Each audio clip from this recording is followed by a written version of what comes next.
जब एक सर्प ने बताया, ऐसी वस्तु का दान कभी न करें, वरना धन और धर्म दोनों चले जाएंगे। नमस्कार दोस्तों, अध्यात्म सागर में आपका स्वागत है।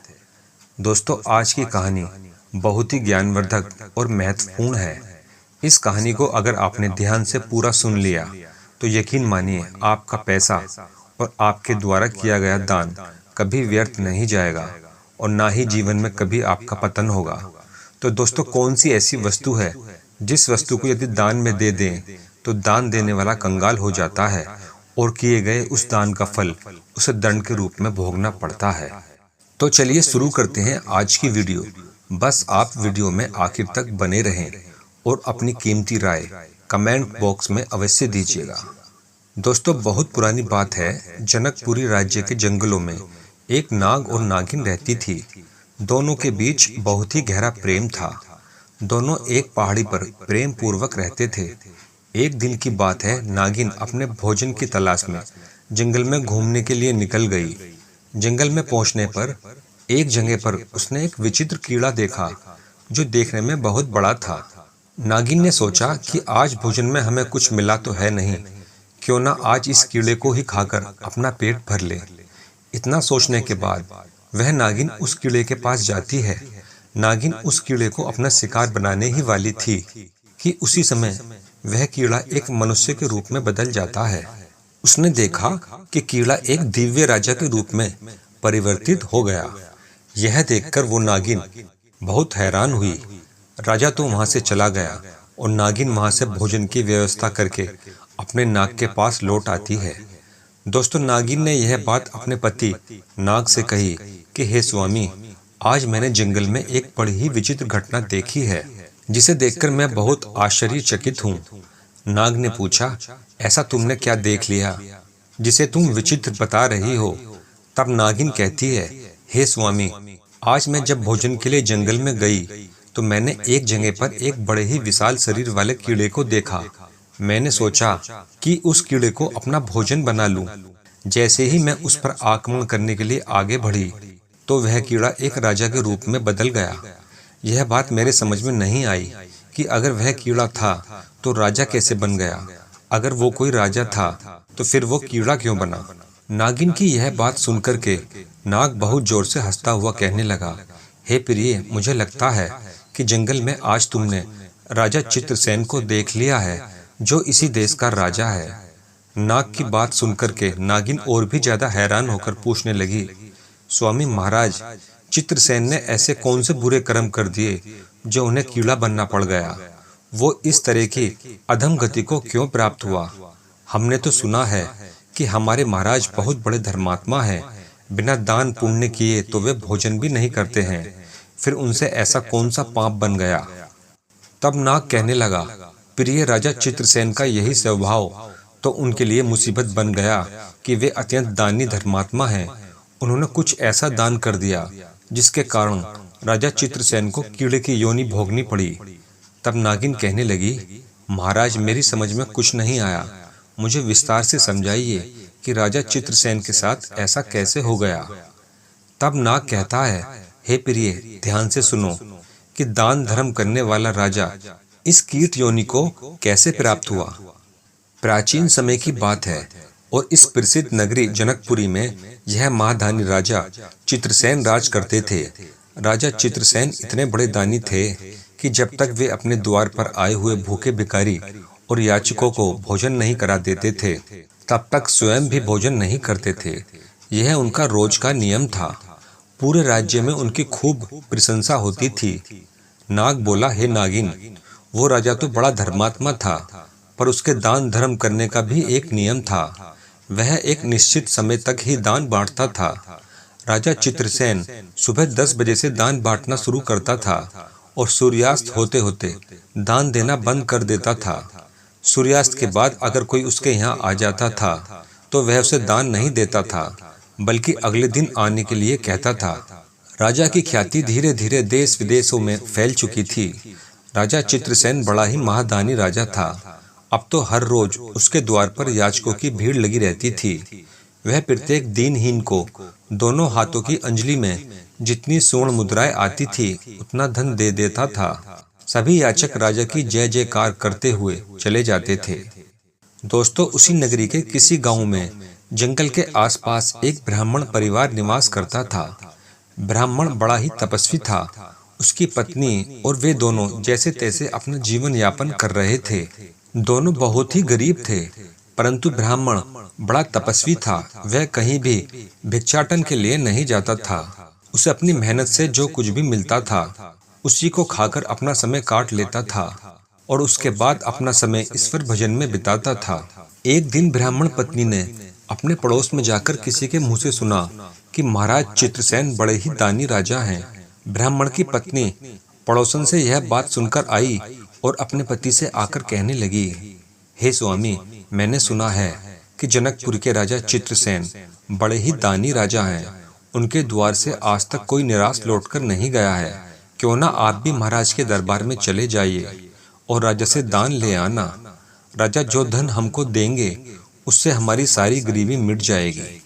यह बात जब ब्राह्मण ने सुनी तो कहने लगा, देखो, मेरी आधी जिंदगी तो बीत चुकी है और आधी जिंदगी शेष बची है। वह भी मैं जैसे तैसे काट लूंगा, पर मैं किसी के द्वार पर हाथ फैलाने नहीं जाऊंगा। तब ब्राह्मणी बोली कि स्वामी, आप कैसी बातें करते हो? जब आपका राजा दान दे रहा है तो प्रजा को दान लेने में कोई बुराई नहीं होती। और फिर हम तो ब्राह्मण ही हैं, हमारा धर्म है दान लेना। मैं कहती हूँ कि तुम राजा के पास अवश्य जाओ। अपने परिवार का अच्छे से पालन पोषण करने की जिम्मेदारी हर गृहस्थ की बनती है। हर गृहस्थ व्यक्ति का यह धर्म है कि वह अपने परिवार को सुखी रखे, उसे हर सुख सुविधा प्रदान करे।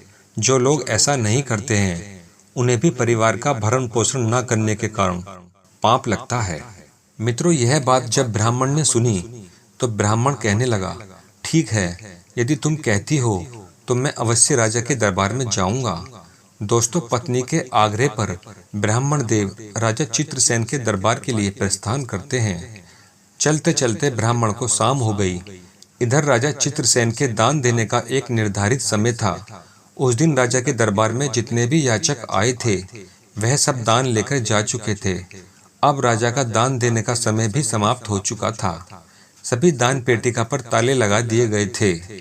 इधर ब्राह्मण बड़ी दूर से राजा के पास पैदल चलकर आया था, लेकिन उसके आते आते सूर्यास्त हो चुका था। अब महाराज ने दान देना बंद कर दिया। वे अपनी दान पेटिका बंद करके राजमहल की ओर जा रहे थे। उसी समय रास्ते में ब्राह्मण उनके मार्ग में आ जाता है और कहने लगा, महाराज, मैंने सुना है आप हर दिन गरीबों को दान देते हो। मैं भी एक गरीब ब्राह्मण हूँ और काफी दूर से चलकर पैदल तुम्हारे द्वार पर आया हूँ। कृपया मुझे भी दान दीजिए। सूर्यास्त के बाद अपने पास एक ब्राह्मण को आया देखकर राजा कहने लगा कि ब्राह्मण देव, मुझे क्षमा करना। मेरा एक नियम है कि मैं सूर्यास्त के बाद दान देना बंद कर देता हूँ। आप मेरे पास सूर्यास्त के बाद आए हो, अब आप वापस लौट जाइए और प्रातःकाल मेरे पास आना, तब मैं आपको दान दूंगा।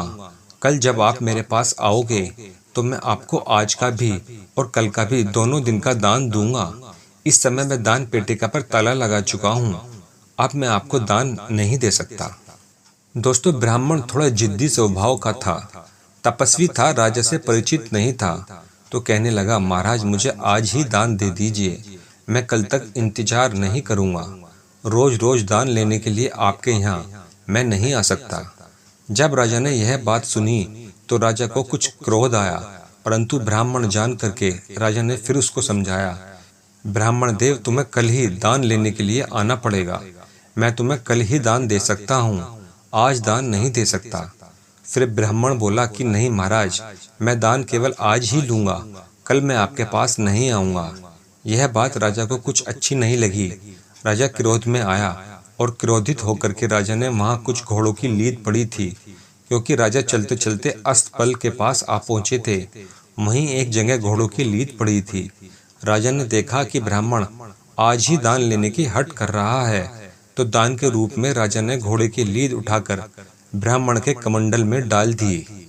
उसकी दोनों मुट्ठी में जितनी लीद आई उतनी लीद उठाकर ब्राह्मण को देने लगा। ब्राह्मण ने भी सम्मान से अपना जो भिक्षा पात्र था वह आगे कर दिया। राजा ने ब्राह्मण के कमंडल में लीद डाल दी। ब्राह्मण उस लीद को लेकर सम्मान से अपने घर की ओर चल देता है। इधर घर पर उसकी पत्नी इंतजार कर रही थी। हमारे ब्राह्मण देव राजा से दान लेकर आते होंगे। ब्राह्मणी तो सोच रही थी कि राजा उन्हें सोने की मोहरें देगा, हमारी सारी दरिद्रता मिट जाएगी। दोस्तों, उधर जब ब्राह्मणी ने ब्राह्मण को आता देखा तो वह बहुत प्रसन्न हो जाती है और ब्राह्मण से कहने लगी, हे स्वामी, आज महाराज ने आपको कितना दान दिया है। मैं तुमसे कहती थी ना कि महाराज के दरबार में जाओ, महाराज हमारी गरीबी मिटा देंगे। यह बात सुनकर के ब्राह्मण बोले, देवी, दान देने वाले ने दान दे दिया और मैंने उसे भी ले लिया। तुम एक काम करो, इस स्थान को गोबर से लीप दो, तब मैं तुम्हें राजा के द्वारा दिया गया दान दिखाऊंगा, नहीं तो यह दान अपवित्र हो जाएगा। दोस्तों, बड़ी खुशी के साथ ब्राह्मण पत्नी ने उस जगह को लीप दिया और उस जगह पर एक दीपक जलाकर रख दिया और वहीं जाकर बैठ गई। उसके बाद ब्राह्मण देव ने वह लीद से भरा हुआ पात्र अपनी ब्राह्मणी को दे दिया। यह देख करके ब्राह्मणी बड़ी आश्चर्यचकित हुई, कहने लगी, हे ब्राह्मण देव, यह कैसा मजाक है। ब्राह्मण ने कहा, भाग्यवान, यह मजाक नहीं है। जो राजा ने दान में दिया है वह मैंने तुम्हें लाकर दे दिया। अब तो मित्रों, ब्राह्मणी बड़ी दुखी हुई कि राजा ने लीद का दान दिया है। क्या राजा के घर में धन की कमी हो गई? चलो कोई बात नहीं, महाराज से गलती हो गई होगी, आप राजा के पास फिर से चले जाना। दोस्तों, ब्राह्मण बड़ा स्वाभिमानी था। वह कहने लगा, नहीं प्रिय, अब मैं महाराज के दरबार में कदापि नहीं जाऊंगा। दोस्तों, उस दिन के बाद ब्राह्मण कभी राजा के पास दान मांगने नहीं गया। जैसे तैसे वह अपने जीवन को बिताने लगा।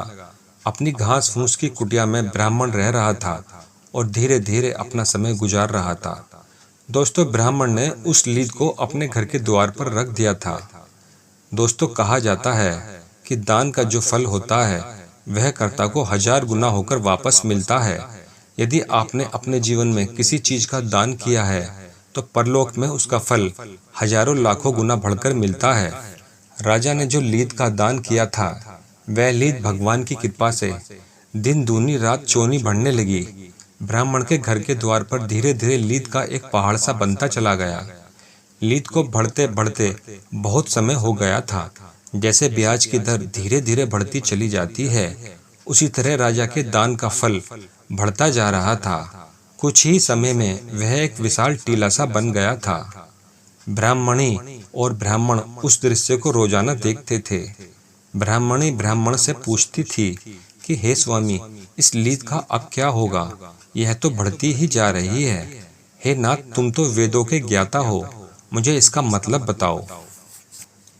तब ब्राह्मण ने बताया, हे ब्राह्मणी, ये राजा का दान का फल बढ़ रहा है और इस फल को उसे ही भोगना पड़ेगा। यदि हम इसे उपयोग में ले रहे होते तो राजा को इसका शुभ फल प्राप्त होता। अब जबकि यह हमारे किसी काम का नहीं है तो इसका परिणाम अब राजा को ही भोगना पड़ेगा। यह बात सुनकर के ब्राह्मणी बड़ी सोच में पड़ जाती है और धीरे धीरे समय बीतता चला जाता है। उस लीद का पहाड़ काफी बड़ा हो गया था। बरसों गुजर गए थे। एक दिन की बात है, राजा चित्रसेन वन में शिकार करने के लिए जाता है, परंतु राजा को उस दिन कहीं कोई आखेट नहीं मिलता है। जब कोई शिकार नहीं मिला तो राजाओं के पहले नियम होते थे कि राजा को जब कोई आखेट ना मिले तो वह बिना आखेट के वापस लौट करके नगर नहीं जाता था, चाहे उन्हें मार्ग में ही कहीं न कहीं रुकना पड़े। अब तो राजा यह विचार करने लगा कि शाम का वक्त हो गया है और सूर्यास्त होने के बाद किसी जीव को सताना क्षत्रियों का धर्म नहीं होता, इसलिए अब हमें आखेट के लिए वन में आगे नहीं जाना चाहिए और यहीं किसी स्थान पर ठहर जाना चाहिए। अब तो राजा चित्रसेन उस जंगल में ही अपने ठहरने का स्थान ढूंढने लगते हैं। ढूंढते ढूंढते वे उसी ब्राह्मण के घर पहुंच जाते हैं जिसे राजा ने बरसों पहले लीद का दान किया था, लेकिन राजा उस घटना को भूल चुका था। इधर नाग अपनी पत्नी को बता रहा था कि हे नागिन, राजा चित्रसेन जब उस ब्राह्मण के घर पहुंच गया तो वहां पहुंचकर राजा ने ब्राह्मण से कहा, हे ब्राह्मण देव, आज मुझे आपके यहाँ ठहरने के लिए स्थान चाहिए। राजा की बात सुन करके ब्राह्मण कहने लगा, ठीक है, आपका हमारी इस कुटिया में स्वागत है। जो भी रूखा सूखा होगा उससे हम आपका सत्कार करेंगे। दोस्तों, राजा को भी ब्राह्मण पहचान नहीं पाया।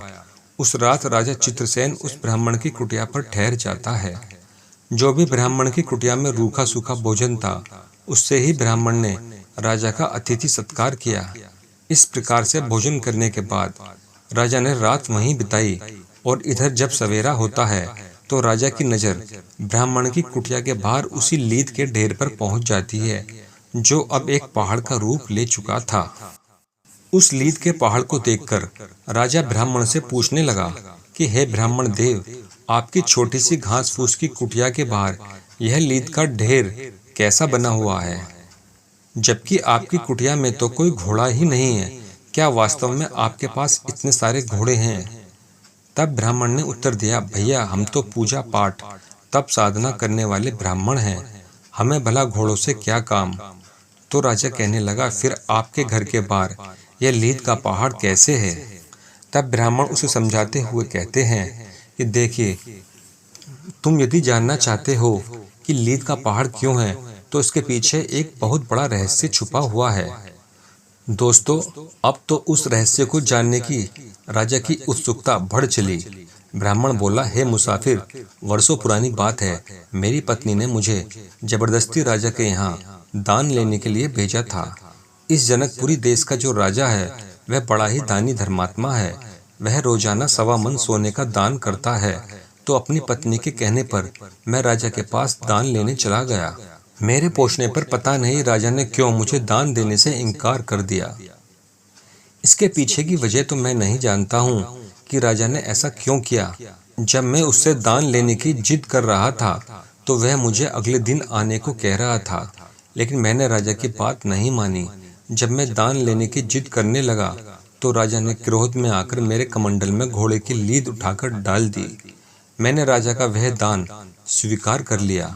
मैं उसे सम्मान सहित लेकर के अपने घर चला आया और मैंने उस लीद को यहाँ रख दिया, क्योंकि वह लीद मेरे कुछ काम की नहीं थी और दान की वस्तु को मैं कहीं फेंकना नहीं चाहता था। तो राजा ने पूछा, हे ब्राह्मण देव, राजा ने तो तुम्हें थोड़ी सी लीद ही दान में दी होगी, पर यह तो इतना बड़ा पहाड़ कैसे बन गया? तब ब्राह्मण ने समझाया, हे भाई, हमारे वेद पुराण यह कहते हैं कि अगर कोई दान देने वाला जितना दान देता है उसका 1000 गुना फल उसको वापस मिलता है। राजा का वह दान समय के साथ हजारों गुना बढ़कर जमा हो गया है। अब अपने उस दान का फल राजा को खुद ही भोगना पड़ेगा, क्योंकि इसे हमने अपने उपयोग में नहीं लिया।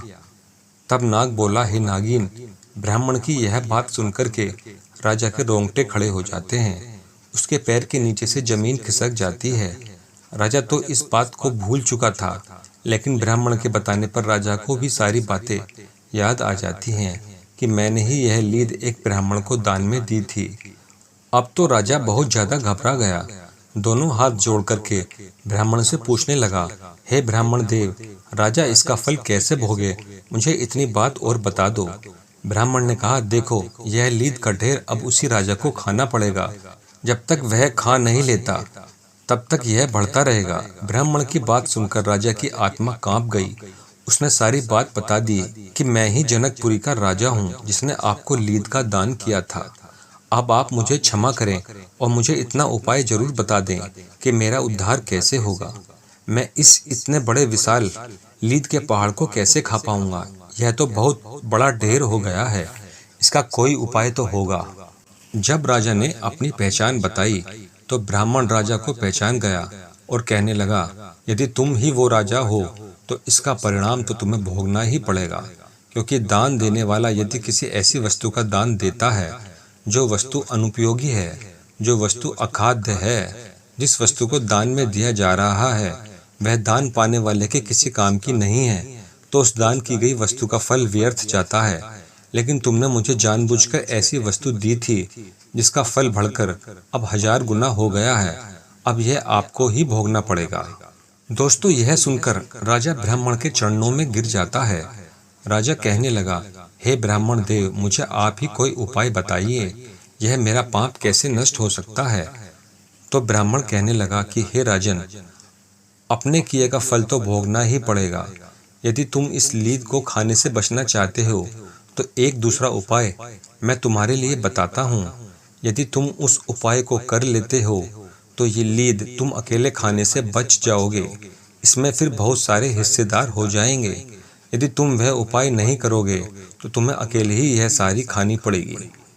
तब ब्राह्मण ने उपाय बताया कि हे राजन, यदि आप अपनी स्वयं ही निंदा करवाओ तो जितनी इस देश में तुम्हारी निंदा होगी उतनी ही लीद घटकर कम हो जाएगी। तब राजा बोला, हे महाराज, मेरी निंदा भला कौन करेगा? निंदा जैसे काम तो मैंने किए ही नहीं है। मैं तो एक दानी राजा हूँ, लोग मेरी प्रशंसा करते हैं।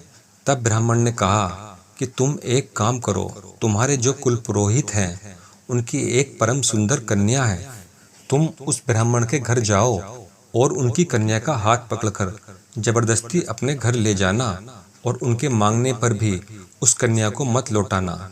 इस प्रकार से तुम्हारी राज्य में निंदा होनी शुरू हो जाएगी। लेकिन इस बात का ध्यान रखना है, उस कन्या के प्रति तुम्हारी नजर गंदी नहीं होनी चाहिए, नहीं तो तुम बहुत बड़े पाप में डूब जाओगे।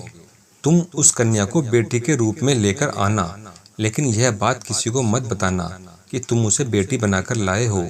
कन्या को ले जाकर तुम अपनी रानी के पास छोड़ देना और उससे कह देना कि वह उस कन्या को बेटी की तरह पाले। प्रजा के लोग समझेंगे कि तुमने बहुत बुरा काम किया है।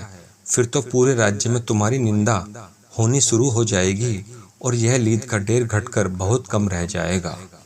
दोस्तों, राजा को यह उपाय समझ में आ गया। राजा बहुत ही हताश था, उस लीद के ढेर को देख करके व्याकुल हो रहा था। अब राजा अपने राज्य को लौट जाता है और राज्य में आकर वह सीधा अपने कुल पुरोहित के घर पहुंच जाता है। कुल पुरोहित ने जब राजा को अपने घर पर आया देखा तो उसका चेहरा बड़ा ही उदास था। कुल पुरोहित ने पूछा कि राजन, आप इतने उदास क्यों हो? तो राजा ने कहा, गुरुदेव, आप अपनी बेटी को बुलाइए, मुझे उसी से कुछ काम है। दोस्तों, अब गुरुजी ने समझा कि राजा है, कुछ इनाम देगा, हो सकता है कुछ जरूरी बात पूछे। तो उन्होंने अपनी पुत्री को आवाज लगाई और जैसे ही गुरु की बेटी बाहर देखने आई तो वह सुंदर तो थी ही। राजा ने फौरन उसका हाथ पकड़ा और पुरोहित को धक्का देकर उनकी बेटी को रथ में बैठाकर अपने घर ले गया। बेचारा ब्राह्मण अपनी बेटी के लिए गिड़गिड़ाता रहा कि हे महाराज, यह आप क्या कर रहे हैं, यह अन्याय है। लेकिन राजा ने उनकी एक नहीं सुनी और वह चुपचाप उनकी कन्या को लेकर अपने महलों में पहुंच जाता है। महलों में पहुंचकर उसने अपनी रानी से कहा कि महारानी, यह हमारी पुत्री है, इसको कोई कष्ट नहीं होना चाहिए, इसे बड़े प्रेम से पुत्री की तरह रखना है और यह बात किसी को बाहर तुम्हें नहीं कहनी है। रानी ने पूछा भी कि महाराज, तुम इसे लेकर क्यों आए हो, यह तुम्हारे गुरु की बेटी है। तब राजा ने कहा, रानी, तुम चुपचाप तमाशा देखते जाओ, मैं जो कर रहा हूँ अपने उद्धार के लिए कर रहा हूँ। दोस्तों, जब राजा अपने गुरु की कन्या को लेकर के आया था तो पूरे नगर के लोगों ने उसे देखा था। उस समय तो किसी ने कुछ नहीं कहा, लेकिन धीरे धीरे राजा की बुराई होनी शुरू हो गई। पूरे राज्य के लोग उस राजा की निंदा करने लगे कि राजा तो बहुत ही गंदा व्यक्ति है, जिसने अपने गुरु की बेटी को पत्नी बनाकर जबरदस्ती अपने घर में रख लिया है। हम तो पहले ही कहते थे कि यह राजा बहुत बड़ा बहरूपिया और दुराचारी है। यह लोगों को दान देकर केवल दिखावा कर रहा है। कितना नीच राजा है। इधर नाग बोला, हे नागिन, इस प्रकार से पूरे नगर में राजा की बुराई होने लगी। सब लोग कहने लगे कि ऐसे राजा का क्या भरोसा जो अपने गुरु का ही नहीं हुआ। दोस्तों, इधर राजा के नगर में जैसे जैसे राजा की निंदा हो रही थी, वैसे वैसे ब्राह्मण के घर के द्वार पर वो लीद का ढेर कम होता जा रहा था। जो लोग राजा की निंदा कर रहे थे, वह लीद के उस ढेर में हिस्सेदार होते चले जा रहे थे। धीरे धीरे उस लीद का संपूर्ण ढेर कम हो गया और केवल जितनी राजा ने दान में दी थी उतनी ही लीद का ढेर रह गया। राजा कुछ दिनों के बाद वहां जाता है तो देखता है कि ब्राह्मण के घर के आगे लीद का ढेर तो अब थोड़ा सा ही बचा है। दोस्तों, राजा का यह हाल हो गया था कि वह जिस रास्ते से निकलता था उसी रास्ते से राजा को घृणा भरी दृष्टि से देखा जाता था। एक दिन राजा जब उस ब्राह्मण के द्वार पर पहुंचता है तो उसने देखा कि लीद का ढेर सिर्फ उतना ही रह गया था जितना कि उसने दान किया था। यह देखकर राजा बहुत खुश होता है। वह एकदम से ब्राह्मण के चरणों में गिर पड़ा और बोला, महाराज, आपने पहाड़ जैसी लीद का ढेर तो खत्म करवा दिया। जिन जिन लोगों ने मेरी निंदा की होगी उनके हिस्से में वो लीद चली गई होगी, लेकिन यह थोड़ी सी शेष रह गई है। अब इसका भी कोई ना कोई उपाय बता दो। तब ब्राह्मण ने बताया, हे राजन, यह जो लीद रह गई है यह तुम्हारे हिस्से की है। तुम्हें इसे किसी न किसी जन्म में खाना ही पड़ेगा। तुम्हें इसे खाने के लिए किसी जन्म में कीट की योनि धारण करनी पड़ेगी। तब राजा बोला, महाराज, कोई ऐसा उपाय बता दो जिससे यह भी खत्म हो जाए। तब ब्राह्मण एक उपाय बताता है कि सुनो राजन, मेरा एक गुरु भाई है जो तुम्हारी इसी नगरी में रहता है। वह बड़ा ही विद्वान और ईश्वर भक्त है। वे दोनों पति पत्नी बड़े ही सज्जन हैं, हर समय ईश्वर के ध्यान में लगे रहते हैं। लगता है उन दोनों ने तुम्हारी बुराई नहीं की होगी। यदि वह दोनों भी तुम्हारी आलोचना करते तो यह लीद का ढेर आज ही समाप्त हो जाता। दोस्तों, यह बात सुनकर के राजा कहने लगे, ठीक है, मैं यह प्रयास भी करके देखता हूँ। मैं उनसे भी अपनी निंदा करवाता हूँ।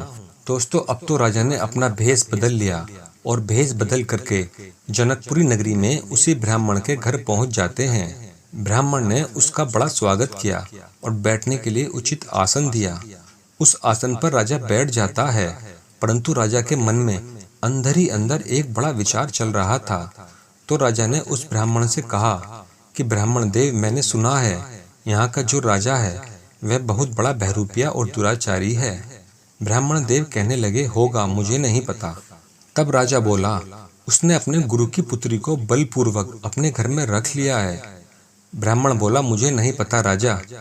अपने ही मुख से अपनी बुराई करने लगा, कहने लगा, बताओ, अपनी गुरु की पुत्री को अपने घर में रख लिया है, यह कहाँ का न्याय है? बड़ा ही दुष्ट राजा है। ब्राह्मण देव बोले, भाई, मुझे नहीं पता और यह सब बातें मुझे क्यों सुना रहे हो? मैं इन चीजों में ध्यान नहीं रखता हूँ। जब राजा ने बार बार उस ब्राह्मण को अपनी आलोचना करने के लिए उकसाया, फिर भी उस ब्राह्मण ने राजा की आलोचना नहीं की। तब ब्राह्मण ने देखा कि यह व्यक्ति राजा की बहुत निंदा कर रहा है। यह चाह रहा है कि मैं भी राजा की निंदा करूं। जरूर कोई विशेष बात है। तब ब्राह्मण ने अपने तपोबल से देखा तो समझ गया कि यह तो स्वयं यहाँ का राजा है और मुझसे अपनी आलोचना करवाना चाहता है, क्योंकि इसने ऐसी वस्तु दान में दी है जिसका पाप इसे भोगना पड़ेगा, और यह चाहता है कि मैं इसकी निंदा कर दूं तो उसका पाप मुझे मिल जाए। यह तो अपने पाप में मुझे सम्मिलित करना चाहता है। तब ब्राह्मण कहने लगे, राजन, मैं तुम्हें पहचान गया हूँ। भलाई इसी में है कि आप मेरे यहाँ से वापस लौट जाइए। मैं कभी किसी की आलोचना नहीं कर सकता, कभी किसी की बुराई नहीं करता हूँ। तुम्हारा पाप तुम्हें भोगना ही पड़ेगा। ब्राह्मण ने फटकार कर राजा को वहाँ से भगा दिया। दोस्तों, निराश होकर के राजा वहाँ से लौटकर चला आता है और उसी ब्राह्मण के घर आया जहाँ लीद का ढेर लगा हुआ था। ब्राह्मण के चरणों में आकर के राजा गिर पड़ा। राजा कहने लगा, हे ब्राह्मण देव, अब इसका कोई और उपाय नहीं है क्या? तब ब्राह्मण ने कहा, राजन, यदि उन्होंने तुम्हारी निंदा नहीं की तो समझ लो अब तुम्हें ही यह सब खाना पड़ेगा, चाहे जैसे खाओ। दोस्तों, यह बात सुनकर के राजा कहने लगा कि हे ब्राह्मण देव, यदि मैंने इसके लिए कोई जन्म धारण किया और उसको तब खाया तो न जाने कितने जन्मों तक मुझसे पाप होते रहेंगे। क्यों ना आप अपने मंत्र शक्ति से मुझे कुछ समय के लिए कीट बना दो। कीड़ा बनकर मैं इस लीद को खा जाऊंगा। ब्राह्मण कहने लगे कि नहीं राजन, मैं तुम्हें कीट भी नहीं बना सकता। इतनी सामर्थ्य मेरे अंदर नहीं है और यह काम तो विधाता का है। परंतु मैं तुम्हें इतना बता सकता हूँ कि यहाँ से मरने के बाद तुम एक कीट बनोगे और जब तुम अपने हिस्से की इस लीद को खा जाओगे तब तुम इस शाप से मुक्त हो जाओगे, क्योंकि तुमने जीवन में कोई पाप नहीं किया है, हमेशा दान दिया है। तुम्हारी महान दानियों में गिनती है। तुमने हमेशा भूखे गरीबों को दान दिया है। तुम्हारी महान दानियों में गिनती थी। तुमने हमेशा गरीबों और भिखारियों को दान दिया है, परंतु तुमसे यह भूल हो गई है, इसलिए तुम्हें यह लीद तो खानी ही पड़ेगी। कीट तो तुम्हें अवश्य ही बनना पड़ेगा, लेकिन इसको खाते ही तुम अपनी मानव योनि को प्राप्त हो जाओगे। दोस्तों, इधर नाग अपनी नागिन से कहता है कि हे प्रिय, कुछ दिनों के बाद राजा चित्रसेन की मृत्यु हो जाती है और मृत्यु के बाद उसे गोबर खाने वाले कीड़े के रूप में जन्म मिलता है और जिस जगह पर वह लीद पड़ी हुई थी उसी जगह पर वह कीड़ा जाकर के लीद खाने लगता है। धीरे धीरे कई वर्षों में उस लीद को वह कीट खा जाता है। लीद को खाते खाते वो कीड़ा बहुत बड़ा हो जाता है। खाते खाते उसने अपने हिस्से की सारी लीद समाप्त कर दी थी। बस थोड़े बहुत कण शेष रह गए थे। एक दिन वह कीड़ा उन्हीं कणों को खा रहा था तो तभी तुम्हारी नजर उस कीड़े पर पहुंच जाती है। उसे देखकर तुमने समझा कि मुझे भोजन मिल गया। जैसे ही तुमने उस पर आक्रमण करना चाहा, वह अपने हिस्से की सारी लीद खाकर समाप्त कर चुका था। उसी क्षण उसका पाप नष्ट हो जाता है और वह मनुष्य रूप में प्रकट हो जाता है और दिव्य देह पाकर वह स्वर्ग को चला जाता है। नाग बोला, हे नागिन, जरूर तुमने उस राजा चित्रसेन को ही देखा होगा जिसने क्रोध में एक ब्राह्मण को लीद दान में दे दी थी, जिसके कारण वह एक कीड़े की अधम योनि में पैदा हुआ। दोस्तों, कहते हैं जो व्यक्ति अनुपयोगी वस्तु का दान देता है, परिहास वश दान देता है, क्रोध के वशीभूत होकर के दान देता है, अहंकार वश दान देता है, वह हमेशा पाप का भागी होता है।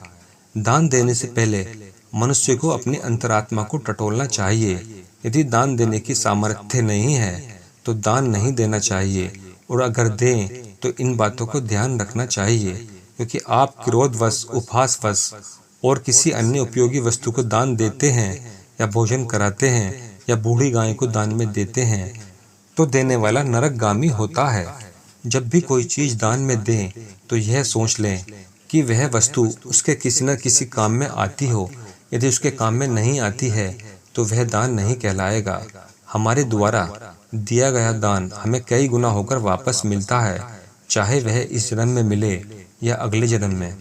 यदि हमने किसी के लिए खाने की वस्तु दान की है तो आने वाले कई जन्मों में हमारे लिए कभी भोजन का संकट नहीं होगा। यदि हमने किसी को अकारण ही मजाक या क्रोध में ऐसी वस्तु दान कर दी है जो उसके लिए अनुपयोगी है तो उसका फल हमें कभी न कभी कई गुना होकर अवश्य ही भोगना पड़ता है। दोस्तों, इस प्रकार से राजा को भी वह लीद खाकर के ही उस पाप से छुटकारा मिला। तो दोस्तों, ऐसी किसी भी चीज का आप दान ना दें जो किसी के किसी काम ना आए, और कोई भी वस्तु दान में दें तो इन बातों का विशेष ध्यान रखें कि उस समय आप क्रोध की मुद्रा में ना हो, उस समय आप अहंकार में ना हो, नहीं तो उसका उल्टा फल भोगना पड़ता है। दोस्तों, जानकारी अच्छी लगी हो तो वीडियो को लाइक व अपने प्रियजनों के साथ शेयर करना ना भूलें, और चैनल पर पहली बार आए हैं तो चैनल को सब्सक्राइब कर घंटी के बटन को दबाकर नोटिफिकेशन ऑल अवश्य कर लें, जिससे ऐसी अच्छी जानकारी सबसे पहले आप तक पहुंच सके। तो फिर मिलते हैं अगली वीडियो में ऐसे ही किसी प्रसंग के साथ। आपका बहुत बहुत धन्यवाद।